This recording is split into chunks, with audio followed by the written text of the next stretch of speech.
तसंच संतोष देशमुखांबाबतची थरकाप उडवणारी बातमी आहे, पाहूयात 60 सेकंदात. हत्येच्या फोटोनंतर आता सरपंच संतोष देशमुखांचा हादरवणारा पोस्टमॉर्टम रिपोर्ट समोर आलाय. या रिपोर्टनुसार त्यांच्या शरीराच्या बहुतांश भागावर गंभीर मारहाणीच्या जखमा होत्या. मारहाणीमुळे त्यांचं शरीर काळं-निळं पडलं होतं. नाकातून रक्त येईपर्यंत त्यांना मारहाण केल्याचंही पोस्टमॉर्टम रिपोर्टमधून उघड झालं. संतोष देशमुखांच्या हनुवटी, कपाळ आणि दोन्ही गालांवर गंभीर जखमा होत्या. पोटावर लाथाबुक्क्यांनी मारहाण झाल्याच्या खुणा समोर आल्या. कॉमस्कोर नुसार आता isakal.com आहे देशातील नंबर 1 ची मराठी न्यूज वेबसाईट.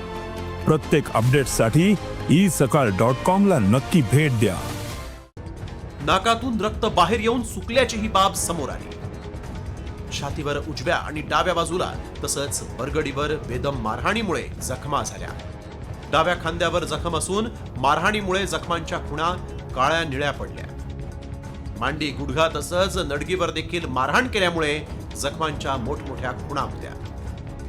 तसंच गंभीर स्वरूपाच्या मारहाणीमुळे संतोष देशमुखांची पाठ काळी निळी पडल्याचंही समोर आलंय.